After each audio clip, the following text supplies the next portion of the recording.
Welcome to V sprinkle అంటే వినిలా sprinkle. So ఇప్పుడు ఒక చిన్న వీడియో బయట చూద్దాం. On my eyebrows, I love doing my brows.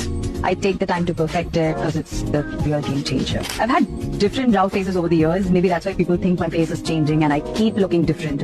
Maybe that's why a lot of people think I've done something to my face. Eyebrows కి చాలా చాలా change వస్తుంది మన ఫేస్ కి. సో దీని గురించి నేను ఎక్స్ప్లెయిన్ చేస్తాను. Here we go.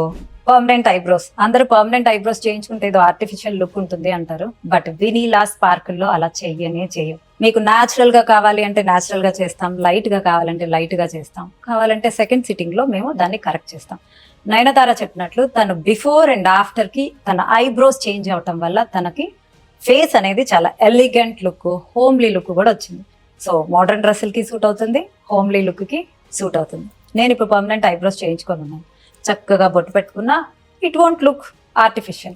మనం ఒక స్టెప్ కలర్ ఎక్కువే కనపడతాం కానీ తక్కువ కనపడం. ఆర్టిఫిషియల్ గా ఉందా లేకపోతే న్యాచురల్ గా ఉందా అనేది చేసే వాళ్ళ పద్ధతిని బట్టి ఉంటుంది, మనం ఎంచుకునే పిగ్మెంట్ ని బట్టి ఉంటుంది. సో వినిలా స్పార్కిల్లో మేము అన్ని చక్కగా మీ దగ్గర నుంచి అన్ని సేకరించి మీకు ఏ పిగ్మెంట్ కావాలి, మీకు ఎలా కావాలి అవుట్పుట్ అనేది చూసి చేస్తాం. ఇది 3 to 5 years చక్కగా ఉంటుంది. తర్వాత కూడా కొద్దిగా లైట్ అవుతుంది, but it looks elegant.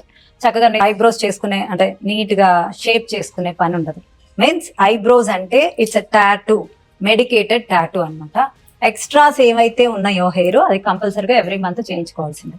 It's a neat shaping thick pigment ని ఇంజెక్ట్ చేస్తాం.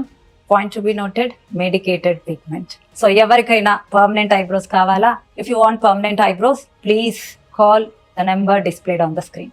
Thank you.